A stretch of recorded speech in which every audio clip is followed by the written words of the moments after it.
बिन देखे वह देश की बात कहे सो कूर, आपू ही खारी खात है बेचत फिरे कपूर। बिन देखे वह देश की, बिना देखे उस देश की जो चर्चा करता है। किस देश की? ये वक्ताओं को, ज्ञानियों को साहेब का हथौड़ा, हम जैसे लोगों को हथौड़ा। बिन देखे वह देश की, बिना देखे स्वरूप स्थिति की बात, जो स्वरूप स्थिति में नहीं पहुंची उसकी बात करते, स्वर्ग आदि की बात करते। बात कहे सो कूर, आपू ही खारी खात है बेचत फिरे कपूर। स्वयं तो खारी खाते हैं, नमक खाते हैं, और उत्तम वस्तु बेचते फिरते हैं। बहुत बार विकता पूर्वक, बहुत गहराई इस बात में है साहब की। स्वर्ग आदि की जो वर्णन करते हैं पंडित लोग करते हैं, और भी धर्म गुरु करते हैं, इस ढंग से करते हैं कि मानो देख करके आए, साक्षात उन्होंने दर्शन किया है, देखा है वहां जाकर के अनुभव। कल्प वृक्ष की बात, कामधेनु की बात। स्वर्ग में जाओगे तो जो इच्छा करोगे वो उपस्थित हो जाएगा, जैसा देखोगे सोचोगे वो उपस्थित हो जाएगा। वहां भोगोगे, जितना चाहे भोगों को भोगो, इंद्रियां शिथिल नहीं होंगी, सब कुछ मिलेगा। ये सब कहते हैं, कहने वाला कौन? यहां रहने वाले। स्वर्ग की अनुभूति कैसे हो सकती है? उसे कैसे देख करके? लिखा है उसी को, खुद का अनुभव तो नहीं। इसी प्रकार स्वरूप स्थिति की बात, उस आत्म स्थिति की बात। लेकिन एक चीज है, हम भी कहते हैं, जैसे कि सत्संग में आता है, प्रवचन में आता है, कि भाई सब कुछ की आकांक्षा छोड़ करके, आसक्ति छोड़ करके अपने आप में हो। इस चीज को अनुभव कोई भी कर सकता है, कोई भी कर सकता। जितने जितने निष्कामता की स्थिति आती जाएगी, जितना जितना आप अपने आप में केंद्रित हो जाएंगे, बाह्य का प्रपंच दूर होता जाएगा, उतने उतने गहरे शांति का आभास होने लगेगा। आप सोचिए, जिस समय हम बैठे हैं, कोई विचार नहीं, कोई राग द्वेष नहीं, कोई प्रपंच नहीं, कोई चिंता विह्वलता नहीं, कितनी गहरी बात हो, कितनी अच्छी बात हो।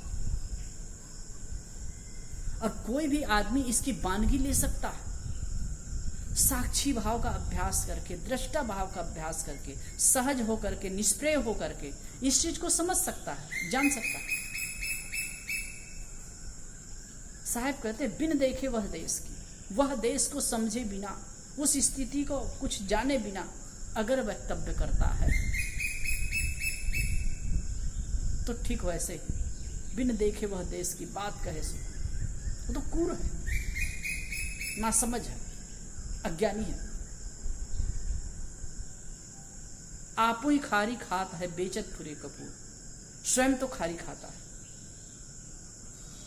विषय रूपी खारी खाता है, अब बेचत फिरे कपूर, और कपूर बेचते फिरता है, उत्तम वस्तु बेचते फिरता है। खुद के जीवन में वो न हो और दूसरों को बताए, सही बात है। हम सबको लिए भी एक प्रकार से हथौड़ा है, तमाचा है। हम लोगों को उस पर जीना है। स्वरूप स्थिति की दशा, उत्तम दशा। वैसे खास करके इसमें देखा जाए तो स्वर्ग आदि की बात को लेकर गहराई से जो उसका वर्णन करते हैं, इस प्रकार से वर्णन करते हैं कि नहीं वो वैसा है, इस ढंग से करते हैं कि देख करके आए, ये व्यर्थ की बात है। बिन देखे वह देश, बिना देखे उस देश की चर्चा कर रहे हैं। और वैसे एक चीज और समझना होगा कि कोई भी साधक एकाएक वो स्थिति पर नहीं पहुंचा होता, धीरे धीरे प्रयासरत होता है। लेकिन कोई साधक शांत चित्त से स्थिर होकर के अपने आप में जब होता है तो उसका अनुभव वो करता है।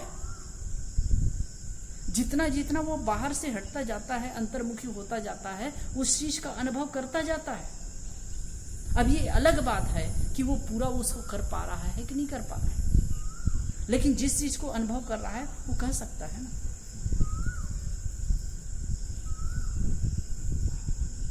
बता सकता है ना। जैसे कि कोई चीज अच्छी मिठाई या व्यंजन बना हो, कुछ चखा आदमी, पूरा भले ना खा पाया लेकिन चखा, तो बता सकता है ना कि ऐसा है, बता सकता है। तो वही बात है, उसको समझने वाला आदमी ही, खास करके जो समझा है, जाना है, वही उस पर अधिकार पूर्वक कह सकता है। और बाहर जो बात है, चाहे ईश्वर परमात्मा की बात को लेकर के हो, चाहे स्वर्ग आदि की बात को लेकर के हो, वो केवल भावना की बात है, एक प्रकार से कल्पना की बात है, वो प्रत्यक्षानुभूति की बात नहीं है। हाँ, स्वरूप स्थिति की बात, अगर कोई तनिक साधना करता है, समझने लगता है, जानने लगता है, तो उसके तथ्य को जान सकता है, समझ सकता है।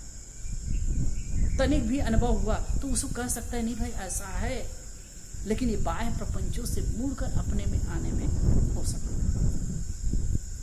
ठीक है, धन्यवाद।